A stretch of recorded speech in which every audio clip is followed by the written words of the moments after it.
Hi friends, ಎಲ್ಲರಿಗೂ ನಮಸ್ಕಾರ. ಎಲ್ಲರೂ ಹೇಗಿದ್ದೀರಾ? ನಾನು ಇವಾಗ ಎಲ್ಲಿ ಹೋಗ್ತಾ ಇದ್ದೀನಿ ಗೊತ್ತಾ? ಸ್ಯಾಟರ್ಡೇ ಹರೀಶ್ದು ಬರ್ಡೇ ಇರೋದ್ರಿಂದ ನಾನು ಮತ್ತು ಧನಿ ಇಬ್ಬರೇ ಗಿಫ್ಟ್ ಪರ್ಚೇಸ್ ಮಾಡೋದಕ್ಕೆ ಅಂತ ಹೋಗ್ತಿದ್ದೀವಿ. ಸಾನೂ ಕೂಡ ಥರ್ಸ್ಡೇ ಆಗಿರೋದ್ರಿಂದ ಸ್ಕೂಲಿಗೆ ಹೋಗಿದ್ಲು. ಅವಳು ಬರೋದು ಹೇಗಿದ್ರು 3:30. ಅಷ್ಟೊತ್ತಿಗೆ ಬಂದುಬಿಡೋಣ ಅಂತ ಹೇಳ್ಬಿಟ್ಟು ಬೆಳಗ್ಗೆನೇ ಹೊರಟ್ಬಿಟ್ವಿ. ಒಂದು 11:15ಗೆಲ್ಲ ಹೊರಟ್ವಿ. ಇವರು ಕೂಡ ಆಫೀಸ್ಗೆ ಹೋಗ್ಬಿಟ್ರು. ಅವ್ರು ಮಧ್ಯಾಹ್ನ ಎಲ್ಲ ಮತ್ತೆ ಬರ್ತಾರೆ ಲಂಚಿಗೆ. ಅಷ್ಟೊತ್ತಿಗೆ ಹೋಗಿ ತೊಗೊಂಬಂದ್ಬಿಡ್ಬೇಕು ಅಂದ್ಬಿಟ್ಟು ಇಬ್ಬರು ಹೋದ್ವಿ. ಫ್ರೈಡೇ ತೊಗೊಳ್ಳೋಣ ಅಂದ್ಕೊಂಡೆ. ಫ್ರೈಡೇ ಅಮಾವಾಸ್ಯೆ ಬೇರೆ ಆಗಿತ್ತು. ಹಾಗಾಗಿ ಬೇಡ ಅಂತ ಥರ್ಸ್ಡೇನೇ ತೊಗೊಳ್ಳೋಣ. ಹೇಗಿದ್ದರೂ ಥರ್ಸ್ಡೇ ರಾಯರ ವಾರ, ಒಳ್ಳೆಯ ದಿನ. ಒಳ್ಳೇದು ಏನೇ ಮಾಡಬೇಕು, ಒಳ್ಳೆಯದು ಏನಾದ್ರು ತೊಗೋಬೇಕು ಅಂತಂದರೆ ಒಂಥರ ಖುಷಿ ಇರುತ್ತೆ. ಹಾಗಾಗಿ ಅವತ್ತೇ ಹೋಗಿ ಪರ್ಚೇಸ್ ಮಾಡ್ಕೊಂಬಂದ್ವಿ. ಏನು ಬರೀತಿದ್ದೀರಾ ಇಬ್ರು? ಯಾರಿಗೆ ಕೊಡೋಕ್ಕೆ? ಯಾಕೆ? ಬರ್ತಡೆ ಅಲ್ವಾ, ಅದಕ್ಕೆ ನಾಳೆ ದನಿ ಏನಿದು? ಎಲ್ಲಿ ಸಾನು ನೀನು ತೋರಿಸಿ ಅಲ್ಲಿ ಬರೀತಿದ್ಯಾ? ಓಕೆ, ಮಾಡು ಆಮೇಲೆ ನೋಡಿ. ಅವ್ರ ಪಪ್ಪನ ಬರ್ತಡೆಗೆ ಅವ್ರ ಕಡೆಯಿಂದ ಯಾವ ಥರ ಗಿಫ್ಟ್, ಪ್ರೀಷಿಯಸ್ ಗಿಫ್ಟ್ ಇದೆ ಅವರಿಗೆ. ಎಷ್ಟು ಸೀರಿಯಸ್ ಆಗಿ ಎಕ್ಸಾಮಲ್ಲೂ ಕೂಡ ಈ ಥರ ಕುತ್ಕೊಂಡು ಇವಳು ಓದೋದಿಲ್ಲ.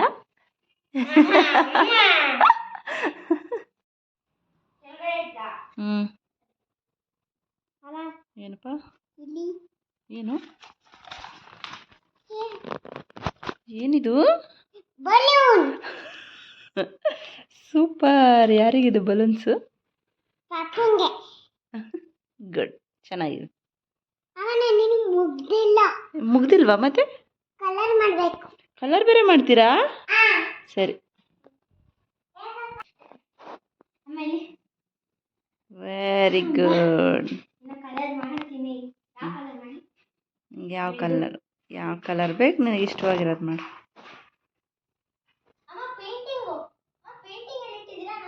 ಯಾವ ಪೇಂಟಿಂಗು?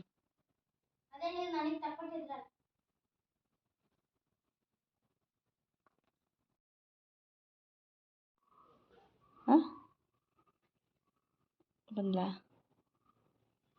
ಆಯ್ತಪ್ಪ, ತೋರಿಸು. ಏನಿ? Wow, red balloons. Super, good girl. Sanu ಇನ್ನು ಮಾಡ್ತಾ ಇದ್ದಾಳೆ. ರೆಡ್ ಎಲ್ಲ ರೆಡ್. ತೋರಿಸು. ಸೂಪರ್. ಐಫೋನೇ ಯಾಕೆ ಬರೀಬೇಕು ಅಂತ ನಿನಗೆ ತಲೆಯಲ್ಲಿ ಬಂದಿದ್ದು? ನೀವು ಕರ್ಸಿದ್ರಲ್ಲ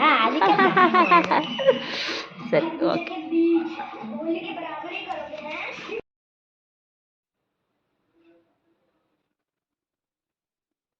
ಹೈ ಫ್ರೆಂಡ್ಸ್, ನೋಡಿ 11:20 ಈಗ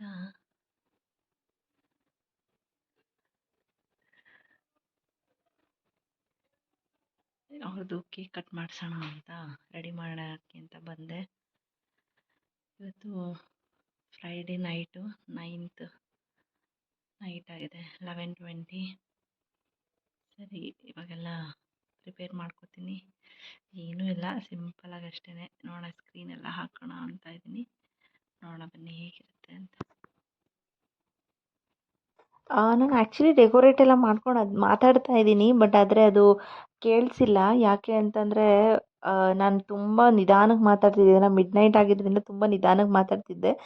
ನಾನೀಗ ಜೋರಾಗಿ ಮಾತಾಡಿದ್ರು ಅವ್ರು ಎದ್ಬಿಡ್ತಾರೆ, ಕೇಳಿಸ್ಬಿಡುತ್ತೆ ಅಂತ ಹೇಳಿ. ಹಾಗಾಗಿ ಆ ವಾಯ್ಸ್ ನನಗೆ ಕೇಳಿಸ್ತಾ ಇಲ್ಲ. ಹಾಗಾಗಿ ನಾನು ವಾಯ್ಸ್ ಓವರೇ ಕೊಟ್ಬಿಡೋಣ ಅಂತ ಹೇಳಿ ವಾಯ್ಸ್ ಓವರ್ ಕೊಡ್ತಾಯಿದ್ದೀನಿ. ಏನಿಲ್ಲ, ಸಿಂಪಲ್ಲಾಗಿ ಡೆಕೋರೇಟ್ ಮಾಡ್ತಿರೋದು. ಆ ಥರ ಏನು ತುಂಬ ಏನಿಲ್ಲ. ಸರಿ ಅಂತ ಹೇಳ್ಬಿಟ್ಟೆಲ್ಲ ಮಾಡಿದೆ. ಅದು ಈಗ ನಾನು ಕ್ಯಾಂಡಲ್ ಎಲ್ಲ ಬುಕ್ ಮಾಡಿದ್ದೀನಿ. ಆ ಕ್ಯಾಂಡಲ್ಲು ಅಷ್ಟೇ ಅವರು ಈ ಥರ ಸಣ್ಣದೆಲ್ಲ ಕೊಟ್ಟಿದ್ದಾರೆ.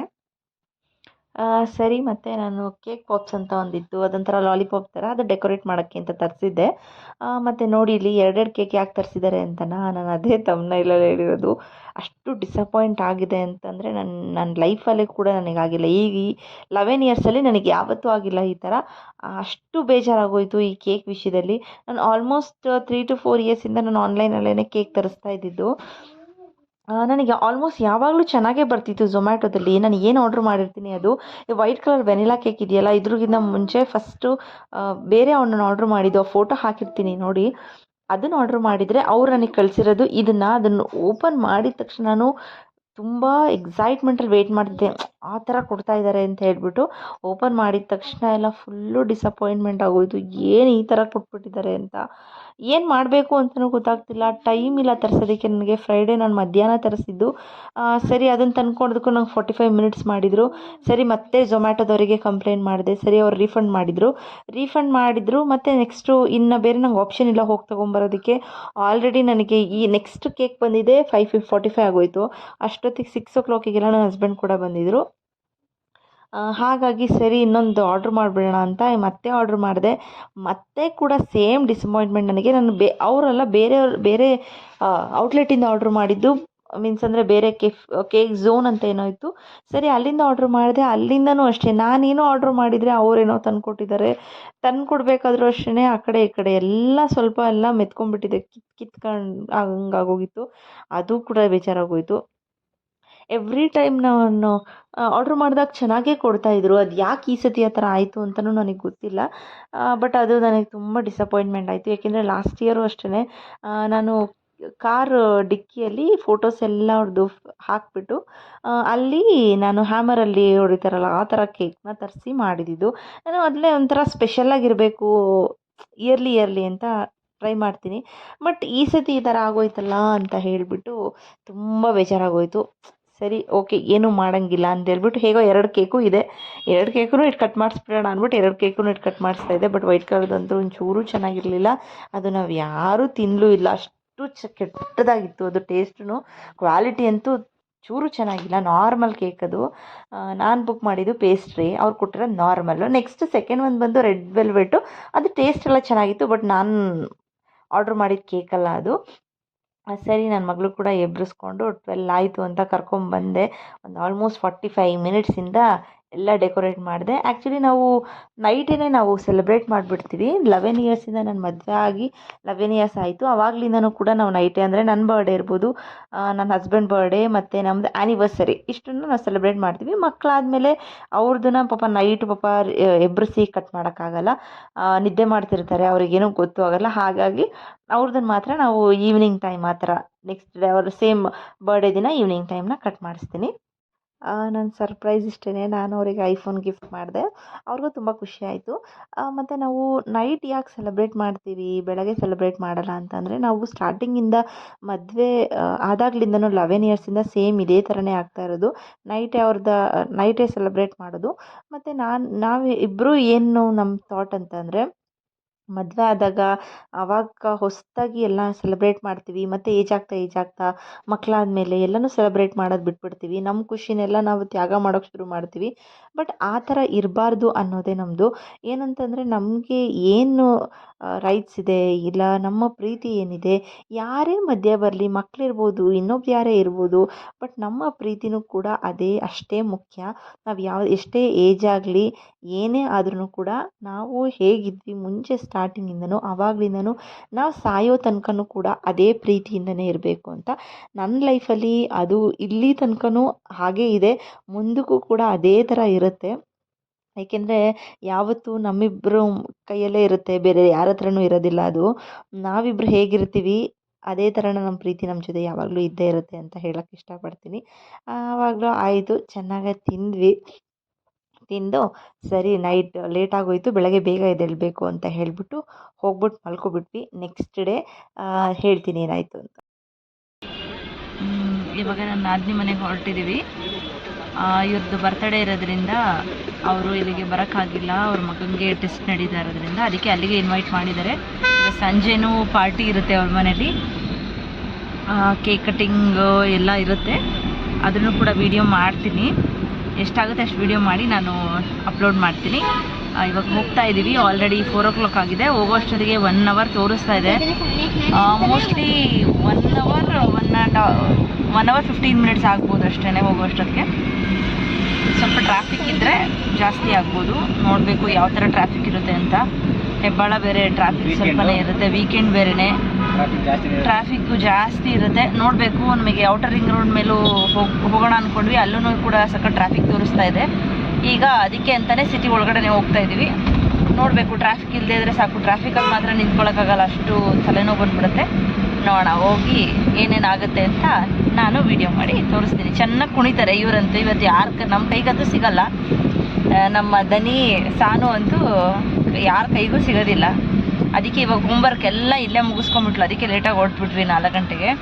ಮತ್ತು ಅಲ್ಲಿಗೆ ಬುಕ್ಸ್ ತೊಗೊಂಡೋಗಿ ಓದಿಸೋದಕ್ಕಿಂತ 1-2 ದಿನ ಆರಾಮಾಗಿ ಟೈಮ್ ಸ್ಪೆಂಡ್ ಮಾಡ್ಕೊಂಡು ಬರ್ತಾರೆ ಅಂತ ಹೇಳಿ ಅದಕ್ಕೆ ಏನು ಬುಕ್ಕು ತೊಗೊಂಡೋಗ್ತಿಲ್ಲ. ಟೆಸ್ಟು ಇದೆಯಂತೆ, ಮಂಡೇ ಏನೋ ಯೂಟಿ ಕೊಡ್ತೀನಿ ಅಂತ ಹೇಳಿದ್ದಾರೆ. ಅದನ್ನು ಕೂಡ ಆಲ್ರೆಡಿ ಓದ್ಕೊಂಡೇ ಬಿಟ್ಲು. ಇವತ್ತು ಅತ್ತೆ ಮನೆಗೆ ಹೋಗ್ತಾ ಇದ್ದೀನಿ ಅಂತ ಹೇಳಿ. ಬೇರೆ ಟೈಮಲ್ಲಾದರೆ ಅಮ್ಮ 6 ಗಂಟೆ ಮೇಲೆ ಓದ್ತೀನಿ, 7 ಗಂಟೆ ಮೇಲೆ ಓದ್ತೀನಿ ಅಮ್ಮ ಅಂತದೆ. ಈಗ ಮುಗಿಸ್ಕೊಂಡ್ಲು. ಅಲ್ಲಿ ಆಟಾಡೋಕ್ಕೆ ತುಂಬ ಜನ ಇರ್ತಾರೆ, ಆಟಾಡೋದಕ್ಕೆ. ಹಾಗಾಗಿ ಚೆನ್ನಾಗಿ ಕುಣಿತಾರೆ.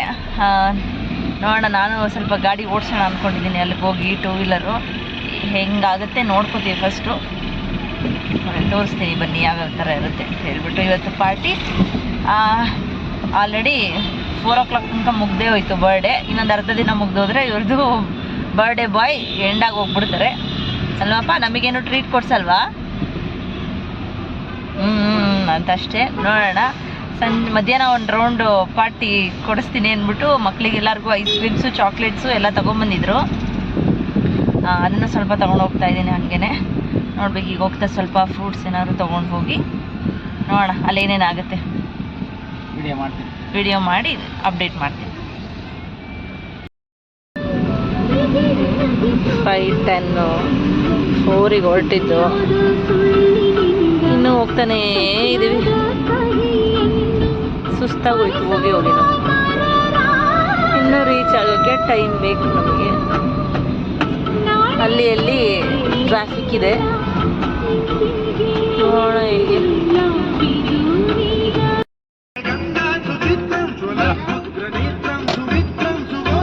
ಫೈನಲಿ ಬಂದ್ವಿ ಮನೆಗೆ.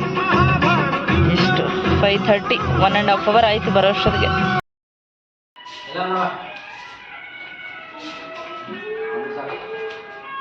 ಫೋನ್ ಬರ್ತಿದೆ ಅನ್ಸುತ್ತೆ. ಆಲ್ರೆಡಿ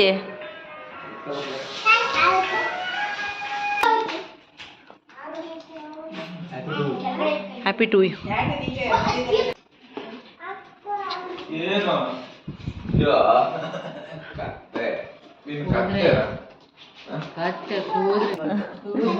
ಈಗಂತೂ ಎಲ್ಲ ಕಡೆ ಹಾಕೊಂಡೋಯ್ತಾರೆ.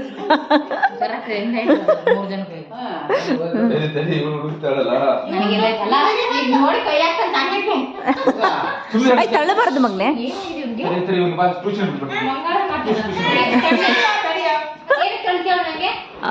ಇವತ್ತು ನನ್ನ ನಾದಿನಿ ಮನೇಲೂ ಕೂಡ ಇವರಿಗೆ ಬರ್ಡೇಗೆ ಸೆಲೆಬ್ರೇಷನ್ ಆಯಿತು. ಕೇಕ್ ಎಲ್ಲ ಕಟ್ ಮಾಡಿಸಿದ್ರು. ಇವತ್ತು 4 ಕೇಕ್ ಕಟ್ ಮಾಡಿದ್ದಾರೆ. ಬರ್ಡೇ ಬಾಯ್ದು ಇಲ್ಲಿಗೆ ಬರ್ಡೇ ಎಂಡ್ ಆಗೋಯಿತು. ಮತ್ತು ಅವ್ರ ಫ್ರೆಂಡ್ ಕೂಡ ತೊಗೊಂಬಂದಿದ್ರು ಕೇಕ್ ಕಟ್ ಮಾಡಿಸೋದಕ್ಕೆ ಅಂತ. ಅವ್ರದ್ದು ಒಂದು ಕೇಕ್ ಕಟ್ ಮಾಡಿಕೊಂಡು ಚೆನ್ನಾಗಿ ಕೇಕ್ ತಿಂದು ಎಂಜಾಯ್ ಮಾಡಿಕೊಂಡು ಅವರು ಸ್ವಲ್ಪ ಪಾರ್ಟಿ ಗೀಟಿ ಎಲ್ಲ ಜೋರಾಗಿ ಮಾಡಿಕೊಂಡ್ರು. ಈ ಎಲ್ಲರೂ ಈ ಥರ ಸೇರಿದಾಗ ನಾರ್ಮಲಾಗಿ ಈ ಥರ ಸೇರಿದಾಗ ಪಾರ್ಟಿ ಇದ್ದೇ ಇರುತ್ತೆ. ನಾವು ಊರಿಗೆ ಹೋದರೂ ಸರಿ, ಇಲ್ಲಿದ್ದರೂ ಸರಿ, ಅಪ್ಪ ಮಕ್ಕಳು ಭಾವಂದಿರು ಎಲ್ಲ ಜೊತೆಲೇ ಒಂದೇ ಕಡೆ ಕೂತ್ಕೊಂಡು ಕುಡಿತಾರೆ. ತುಂಬ ಫ್ರೆಂಡ್ಲಿಯಾಗಿರ್ತಾರೆ, ಯಾವಾಗಲೂ ಎಂಜಾಯ್ ಮಾಡ್ತಾ ಇರ್ತಾರೆ. ಅದು ನೋಡೋದಕ್ಕೆ ತುಂಬ ಖುಷಿ ಅನಿಸುತ್ತೆ. ಯಾವಾಗಲೂ ಇದೇ ಥರ ಇರಲಿ ಅಂತ. ಇಲ್ಲಿಗೆ ಇದು ಬರ್ತ್ಡೇ ವ್ಲಾಗ್ ಕಂಪ್ಲೀಟಾಗಿ ಎಂಡಾಗಿದೆ. ಇಷ್ಟ ಆದರೆ ಲೈಕ್ ಮಾಡಿ, ಶೇರ್ ಮಾಡಿ. ಇನ್ನು ಯಾರು ನನ್ನ ಚಾನಲ್ಗೆ ಸಬ್ಸ್ಕ್ರೈಬ್ ಆಗಿಲ್ಲ, ಸಬ್ಸ್ಕ್ರೈಬ್ ಮಾಡ್ಕೊಳ್ಳಿ. Thank you.